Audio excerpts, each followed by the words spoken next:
Alright, we are recording, and yeah, back in Viscera detail, because I'm doing an experiment. I'm not sure how well it'll work. Which is also why we're going... oh wait, no. Yeah, all the way back to Athena's Wrath, which... oh wait, maybe not. I want a short one. Yeah, Frostbite will work. I like Frostbite. I remember Frostbite. That's so there's a plugin, an extension for OBS Studio called Source Record. And what it can allow me to do is basically have a single instance of OBS do all of the recording for the game. Well, for these recordings. So that's no, I actually pick it up. There we go. So that's... let me have the background music go. Normally I have to do 3 different... I can't carry it just yet. 3 different instances of OBS. One for the game, one for the heart rate monitor, and one for the gauge tracker. There we go. I was trying to remember what is that word? And I also just realized, I think... no, well, anyway. I was just thinking I might have the heart rate monitor in the wrong spot. But anyway, what I can do with Source Record, though, is have one instance record the game normally. That's just, you know, how OBS will normally record. As well as the heart rate monitor and the gauge tracker all at the same time, and even the composite. So I can actually do the thing that a lot of other people would do, which is the whole, you know, record it all at once, all together, all combined, which removes the ability then to go back and, you know, change where things are or anything. But I can still do that because the other files are still being recorded. The other sources are still being recorded. So I'm trying that because previously, when I first saw it and tried it, it didn't work. For whatever reason, the other sources were recorded at like double speed. But that was version 0.16 or 17. Don't remember now. But it's now on 0.20. And it seems much happier with that. It seems to be working just fine. When I was doing, like, I did a minute-long test at one point, so I figure this will work for just a test. Oh yeah, that's right. I have no idea how I may put this video out. You know, since I'm thinking I don't need to care about the length, this is a test.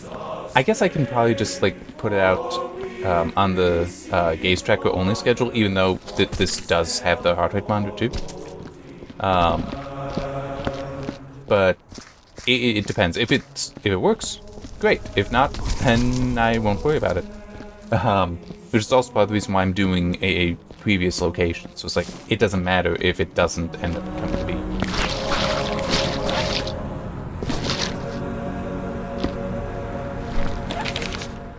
But it's also weird, because for whatever reason, it's like every time... hang on. I need to turn that down to mine. For whatever reason, like whenever there is an update to the game, my settings get like so it's also seeing that it's working correctly. But yeah, so it would... the thing that would make doing this so nice, being able to use this extension way so nice, is just the simplicity of a single recording. Well, single instance, but also having that already composited version, because I can just have that recorded at a lower bitrate. Do I flash that? No, I don't. That's up. That give me that.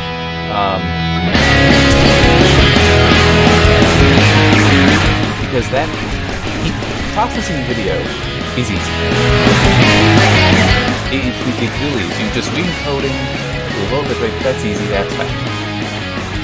Throwing in multiple filters, however, slows things down, sometimes quite a lot. So I'm hoping I will be able to basically avoid that. And just, record and then be able to have it processed and upload. Although it might prove to be the case that the first one, the first recording would be, I'd have to redo just because of, come on brain, turn over.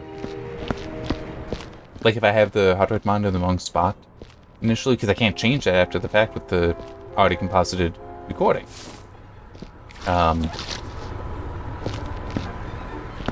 So yeah, we'll see how it goes. But I did previously, when I first discovered the extension, before I found that it didn't work as I needed it to, the double speed thing, I did already put together all the scripts, update all the scripts so that it will do that without issue. And they will work either way. With this, without this, they will just work. Which is definitely nice. Save me a lot of time.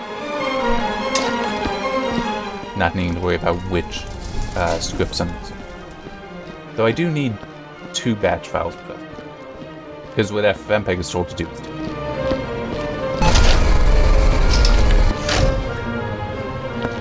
Alright, time to do my thing of just getting structured. Although I actually should... Yeah. One of the bins ready.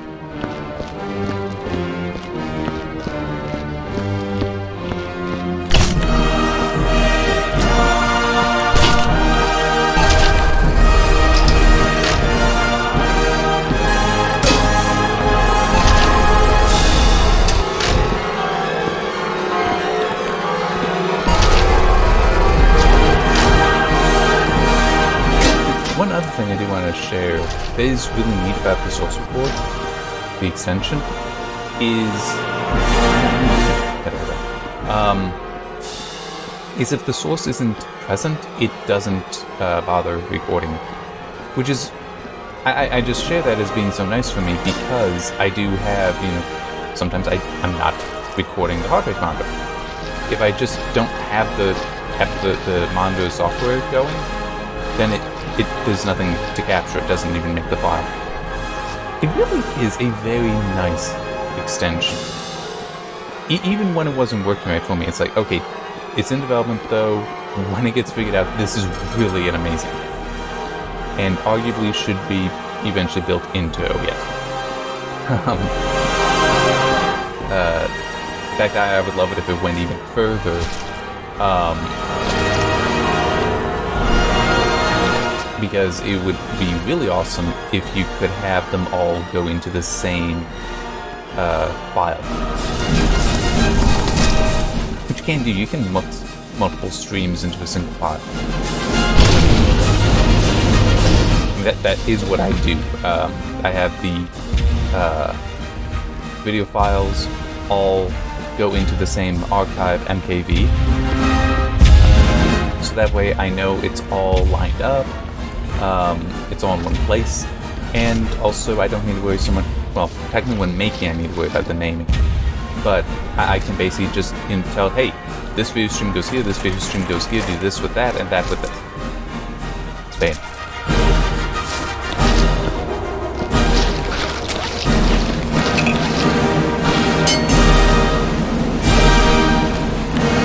So one of the things, since the last time I did a recording out, is the Unreal Engine 5 Early Access stuff. Imagine all this with net. Actually, I don't think it really matter. I mean seriously, I don't know how much this game spent, and For those of you that don't know, that's a technology that is to be in the next version of Unreal Engine 5. That I do not fully understand how it works, but basically, imagine. Okay. So when making various models, I just. This right here, this model right here, I don't know how many triangles it has to that, but let's just say it's 1,000. Right? It's just hypothetical. This has 1,000 different vertices to it. How's that? That's at the level. You can have single models that can be in the millions or billions, even. Okay? It does get kind of nuts. And you would never use that in a video game because that's overkill. No system can really handle processing all that because it does want to currently put all of those vertices into the image, and then you can use something like a bitmap kind of situation in order to bring it down. So that way you're not using the billions at a time. What Nanite does is it somehow is able to identify which vertices actually need to be loaded in and which don't. So it's essentially an intelligent bitmap system or a intelligent LOD system that is just it figures it out based on your distance, and so you can use the billion vertice meshes without issue. Just you can directly use it. I don't think that's a technology that this would necessarily benefit from, but it would still be kind of neat. I could see it's Lumen. That's the name of the new lighting. Yeah. Anyway, I could see that being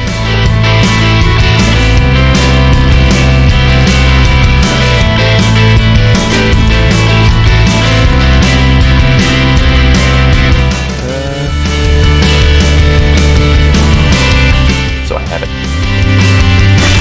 Oh, I didn't realize that there was a gore sitting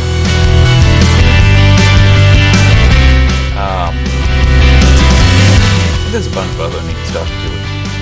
I could see the audio scripting stuff being useful. I could also believe that just the more general, not limited to UE5, I mean, stuff like mesh shaders and variable rate shading being useful as well.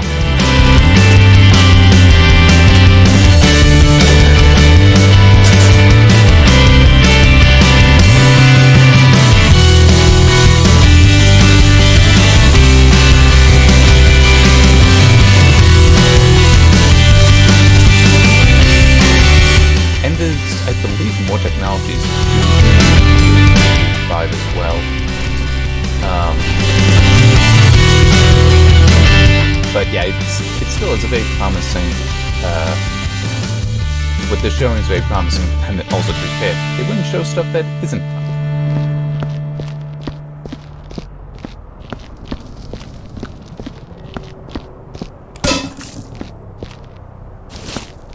Now, one thing I will say, though, that with Nanite could prove beneficial for this game is part of the idea to it is you could take, like, the assets for a movie, because you don't need to worry about real-time rendering with a movie. You obviously want it to be faster, but you can have a mesh be millions or billions of vertices, and it's like, yeah, whatever. It'll still work. Because you want the movie to look as good as possible. It doesn't matter if it takes a week to render. Well, it does matter, but it's not the same kind of, like, well, we could have 60 frames per second or 1 frame per second. We need it to be, 60. It's not like that. But I could see, because honestly, the thing that you would want to see with a VCD sequel would be along lines of being able to just like work with any asset, any game, so that you could have partnerships with various things. I'm just thinking, Devolver Digital published this, and the initial form of it was Shadow Warrior, the Shadow Warrior version. We got Shadow Warrior 3 coming. So imagine being, well, true, different engine. But it's like being able to just have that in there. I'm just trying to think what other Series Sam games might be able to load the assets in directly that way. Although it's a different engine, so you can't. And this is like just hypothetical kind of thing. When we need to be able to just have a Series Sam level in VCD that you then need to go through and clean up after Sam has done his thing. So true, even a level like headset, a name I cannot pronounce. It's the first level in the original. It's not that big a level, but it still is large. I mean, it's easily a multiple the size of even the largest map in this. But it would still be pretty neat if you could just do that. But as I said, that those would be different engines, but maybe the assets would be similar enough. I don't know. Okay, I couldn't remember if I brought the bucket up.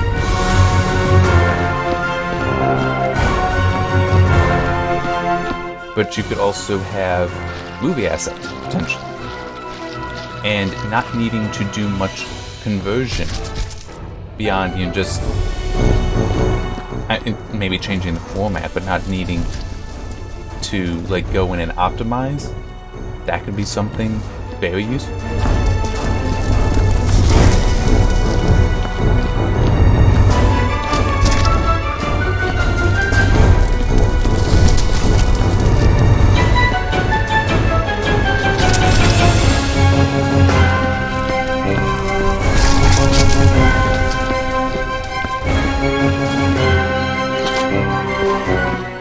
It is definitely.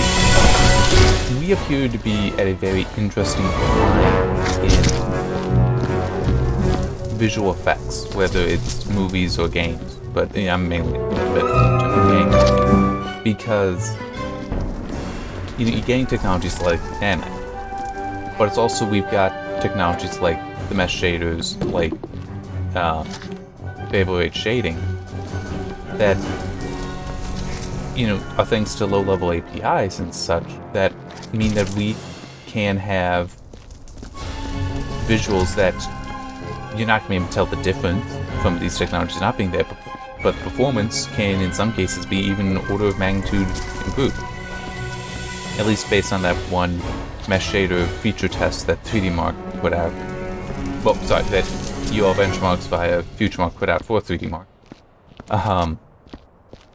But, that of course was just a feature test, so implementation is going to matter. But that was also only mesh shaders that they showed, and even then I think it was basically just an amplification shader to cull, to make sure that occluded objects are not being counted or not being shaded.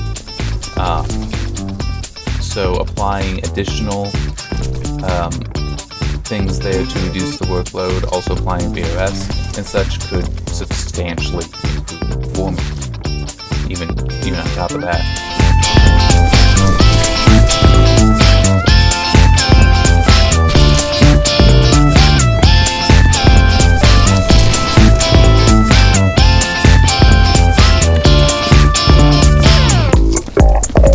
And so much of this is coming from software, which is what I think is so interesting, is that it's not just that we have a hardware revolution, though we are coming to it. I'm sorry, I don't consider the ray tracing acceleration a hardware revolution, at least not yet. Because there's nothing really novel being done with it, in my opinion. It's like, oh, now it's ray tracing instead of rasterization. it looks basically the same and performs a hell of a lot worse. There are other applications for ray tracing though that might not necessarily be so impactful on visuals, but could have still a positive impact on the game, on the experience. But we're not there yet. We haven't seen those implements yet. So yeah, and that by the way is something that AMD may have an advantage with, because its acceleration method is more supportive of shaders executing the stuff, calling for the rays.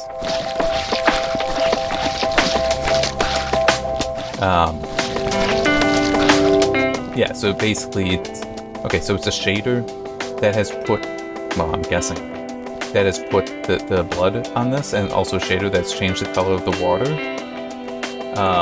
Technically shaders do everything, which is why it's so annoying when there's a game that just talks about shader quality. It's like, that's everything, dude. This tells me nothing. And I have run into that. Crisis Remastered has a shader quality. It's like, this is everything. Why are you wasting my time? And that legitimately is how it feels. Like, why are you wasting my time? Okay. Oh no, that. Cool. Got to be on it.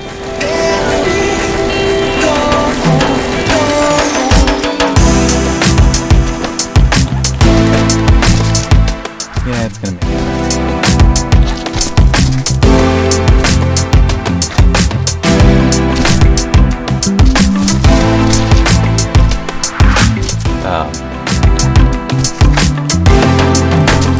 But yeah, because of how AMD's solution seems to be more of it's integrated into the function of the GPU, it can be more easily called by shaders, whereas NVIDIA's solution is more like a separate component to the GPU. It is part of the GPU, but it's, a part of the GPU like the H.264, H.265 encoder. It's like, yeah, it's there, but it's not like, you can just call that up to do things for a game. Although I could see it being useful in a game. Since 264 and 5 both use motion vector. And they find it from the video. It's like they work without needing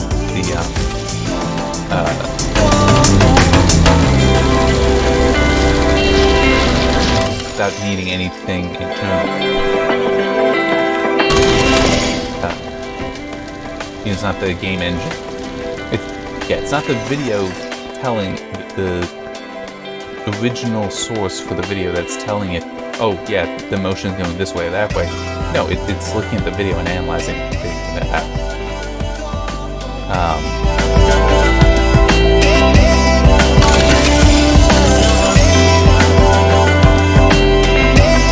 But yeah, so it's a more separate entity for NVIDIA.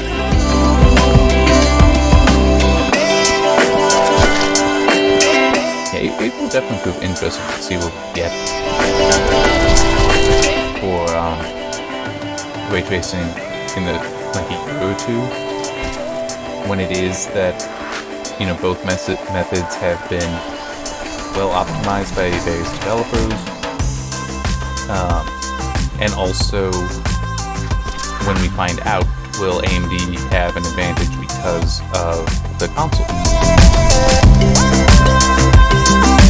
Since it's AMD's implementation that will be on the consoles, some developers might find it easier than to optimize for that rather than the NVIDIA solution. But then NVIDIA will just do the NVIDIA thing of use money and developers, do it our way. Yeah. It's not like AMD doesn't do that as well, and Intel does it. That will do that also. they are development funds, and it is like they will embed an engineer with game development. So I just got paranoid and wanted to check that the heart rate monitor was still going.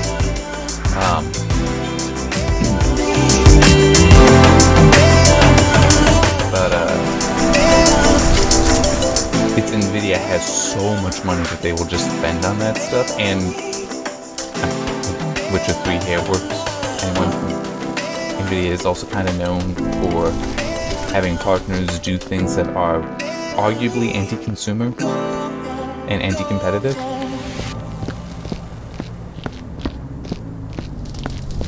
I need a drink of water.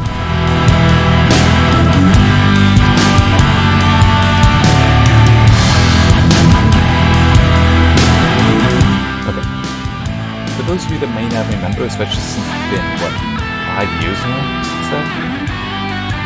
When The Witcher 3 came out, it used Hairwork, which is NVIDIA's solution for tessellating hair and fur.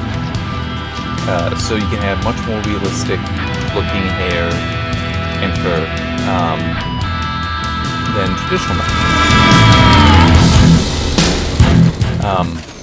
The thing is that tessellation like that can be rather expensive on a GPU.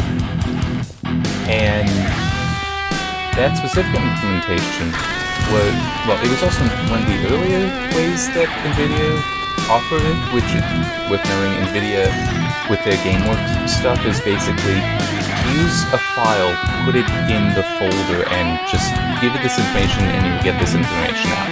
Completely black box. And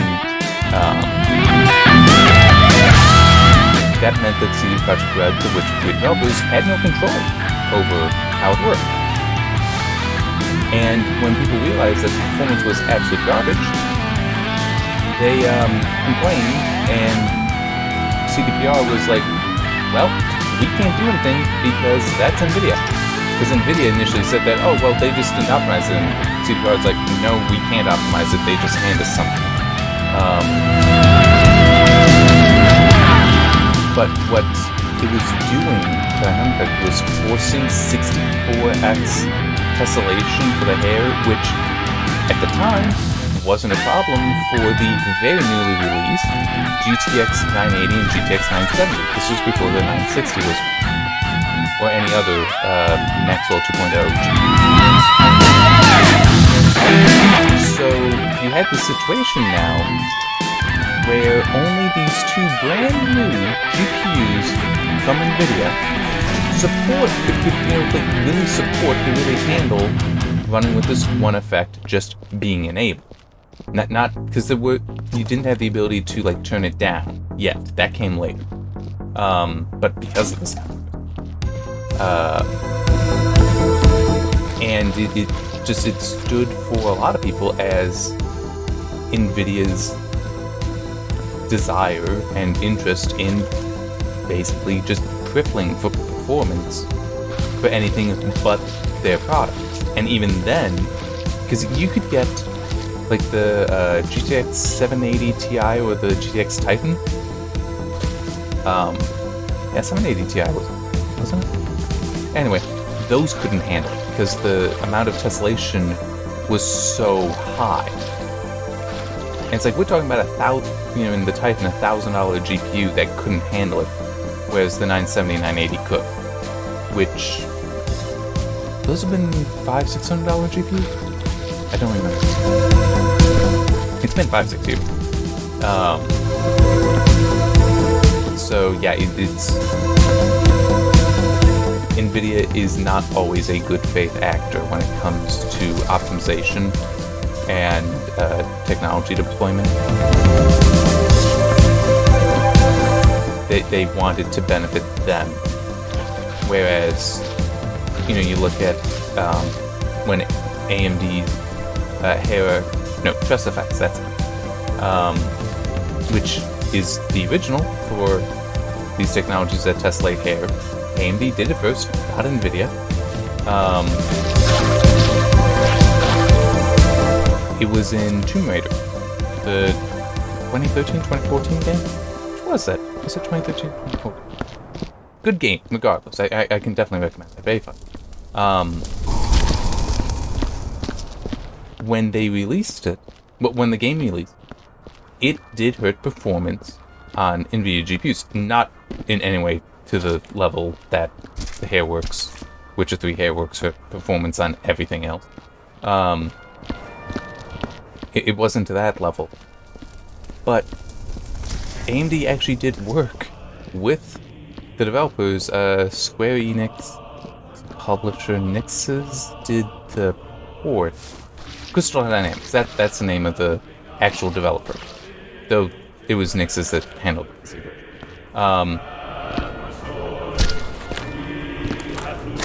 They worked to optimize performance, including for NVIDIA GPUs. That's kind of a thing that AMD does. It's actually kind of funny because this is after Computex, when NVIDIA showed off Fidelity FX Super Resolution, including it running on an NVIDIA GPU to show that, hey, it'll work on a variety of GPUs, not just our own. And that's actually releasing 3 days from when I'm recording. No idea if I'll be able to do much with it. I'm kind of trying to take a break because I've been doing back-to-back reviews for weeks now and have had Computex 3 in that.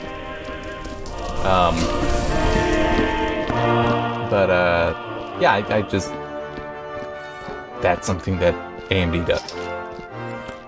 But it was also a hell of a mic drop moment for them, where it's like, you know, here it is running on our RX 6800 XT, and you can see how, you know, it has so improved the performance in Godfall, which is the only game that they showed of running it. And boy, did people misinterpret that to hell and back. Oh my god. Then it's like, and here it is being used with a GTX 1060, which we selected because it is the most popular NVIDIA GPU according to the Steam hardware survey. And it was just such a, yeah, this'll work. You're good. And it's, you know, the whole NVIDIA's high-end obsolescence stuff as well.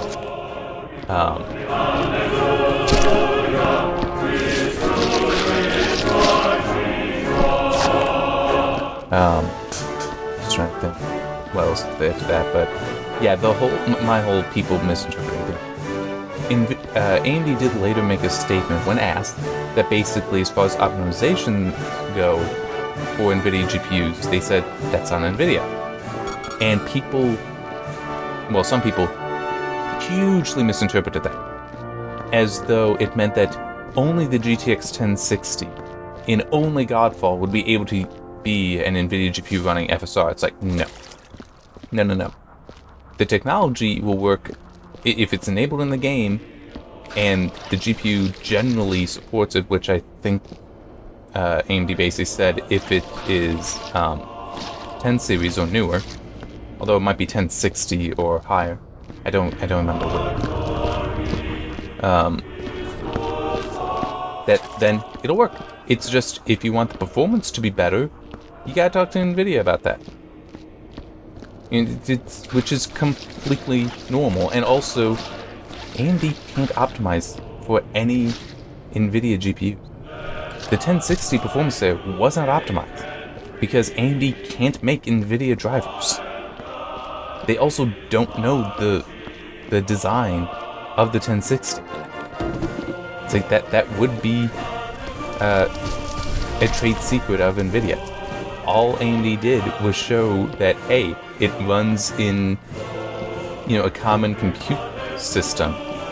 Well, common as in it's, you know, present on a bunch of GPUs, not just ours. That's what they were showing. But yeah, and people so widely that. But then I shouldn't be too surprised because they also misinterpreted a comment near the beginning of the year when asked, when I think it was Scott Herkelman, it may have been somebody at AIM, was asked about the status of FSR, and I don't remember exactly what he said, but so many people took that to mean, oh, they don't actually have it. They're just saying that they have this thing, that they're working on this thing. Because he just said he hoped it to be out by the end of the year, which, yeah, a lot is kind of fair to interpret that as meaning December. It's like that's the case for a lot of places. But he did say something specific about it, and that's what I don't remember the exact quote of. That is important, and a lot of people really did not understand what was said. Essentially, he was talking about how we have the method, we just haven't decided what to run, what part of the GPU to run it on. And people took that were interpreting it as they don't have anything, they don't know what they're doing yet. It's like, no, they know what they're doing, they just don't know what will be the best way to do it. I'm trying to think what would be an appropriate analogy.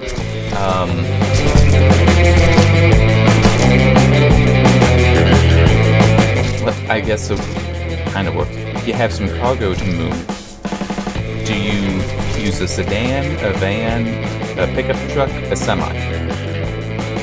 And depending, it really can vary. Oh wait, hey, come on. If it's a small amount, the sedan might be better because it might be more fuel efficient, might be faster. A pickup truck, if it's something that can be outside, can be exposed to the elements, it might be better than a van. A van might be better though if it does need to be protected. And then a semi only makes sense if you got a lot of it. And it's like, you gotta decide though, which is going to be best. It's that kind of optimization stuff, optimal use of your resources. That's what I believe was Herman, I could be wrong, was saying. And people were like, oh, you don't even know what the cargo is. It's like, no, they know what the cargo is. They just don't know what the best vehicle is for you.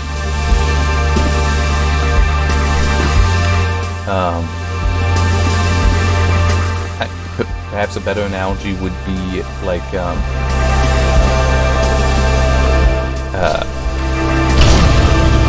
you need to transport so many people. So you got, it's a passenger kind of situation.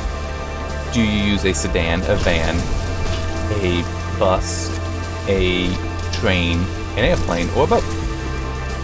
And let's just say that, boat and airplane are both possible. And train. That means, like, we're neglecting the whole land, sea, and air aspects to it.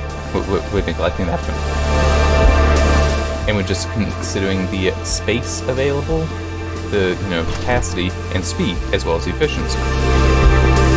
An airplane would be quite fast, but do you need it to be that fast? And it's also, it takes a lot to get going. There is a, how do I want to put it?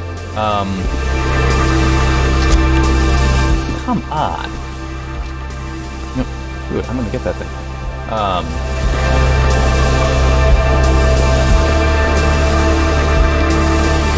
There's a cost to, with a plane to just achieve takeoff with the plane, here. Whereas a boat will always float unless it's damaged. And a train will stay on the tracks as well. It's, you don't have that cost there. So there is a point where if you have enough people, where you need to have enough people to make an airplane worth it. This I can just run through it.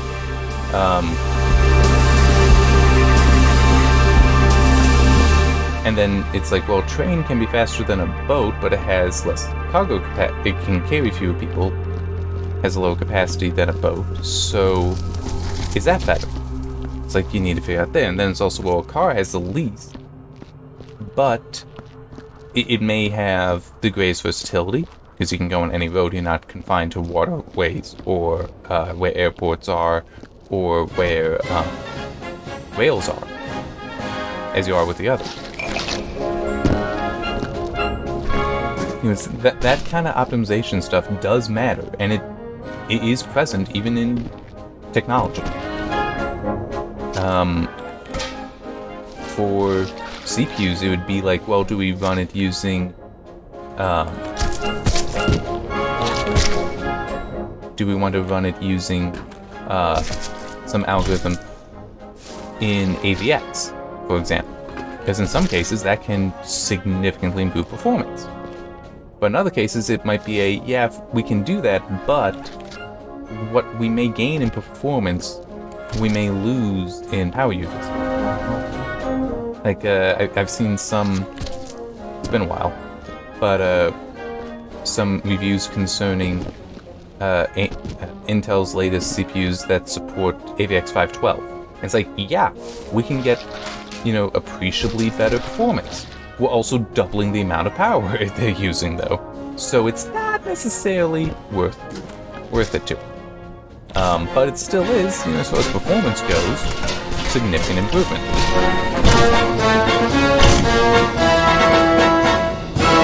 And, you know, it comes down to being a balancing.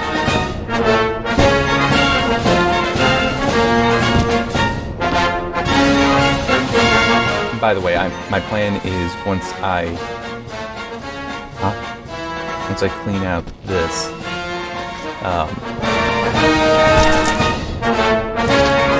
that's when I will be.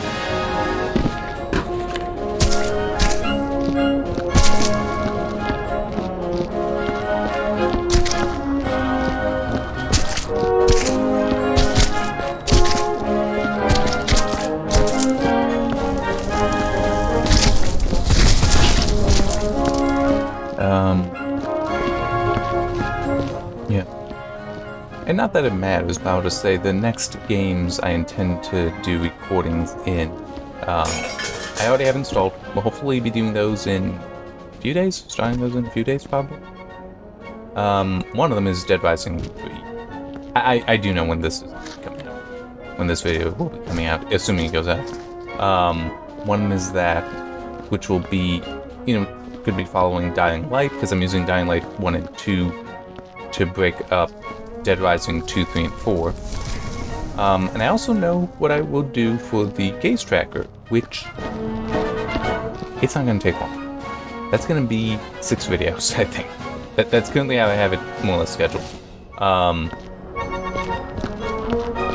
And I guess, you know, I can share, because if this video goes out, then it'll just, you know, be the video that comes out in a week. My Friend Pedro, which is a fun game. A silly game, but a fun game. I reviewed it 2 years ago when it came out. And yeah, I think it'll be fun for a gaze tracker game. Okay.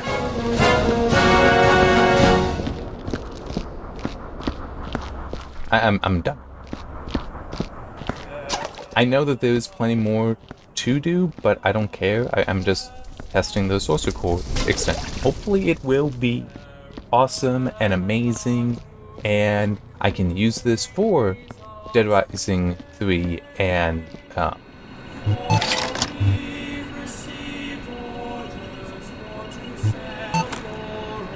I shouldn't have said that one. Dead Rising 3 and My Friend Pedro. We'll just have to see. Because it really could save me so much. I got to move it. I don't care. Oh, and how you like that? It wrapped around to Spanish ladies, which is where I started this.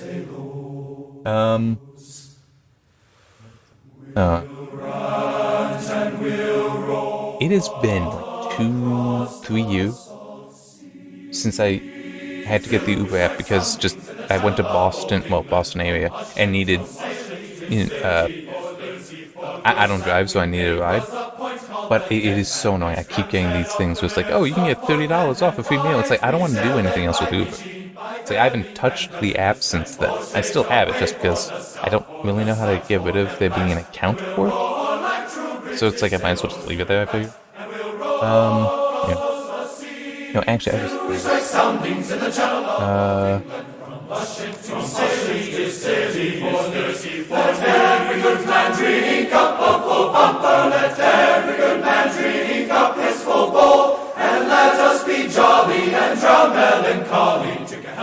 Gonna probably catch some. Okay, so I do have it in the wrong spot. The hard right monitor is supposed to be in the upper right corner, not the lower right. It doesn't matter too much. This is mainly just a test. If it's in the wrong spot, I really don't care. We'll just see. And I'll probably be happy regardless. I'm just trying to think, why do I want it in the upper right instead of the lower for Viscera? Don't think the game needs it in either position. Anyway, that's just how I have the batch files. Because I do have variable set for that, so that it'll either put it in. So I set the X position, Y position. One of them is the width of the window minus the width of the overlay. And then so that would put it on the right side instead of the left side. The height of the window minus the height of the overlay, which would put it at the bottom instead of the top, and then also position X0, which is the left side, Y0, which is the top. Yeah, and I have those available to me, and sometimes I do need to mess with them. Sometimes I don't. Sometimes I really need to mess with them and put in custom things. Anyway, Spanish Lady's finished, so yeah, I can stop this, see how it looks. Hopefully, everything will be great, and I can use this going forward, and will make my life so much simpler. In part because I will have a composite file already made, and don't need to worry about things past that. It probably won't work out that way, just because I'm not always that lucky. But we'll see. I mean, it may work out perfectly. I don't know. I don't know if I should necessarily trust it, though, when doing Dead Rising 3 at least. Just because that is a riskier thing, but I mean, it's also true that's the one that would be better to do it with, because the heart rate monitor, having 2 overlays applied takes a lot more processing than just one. Anyway, see you next time.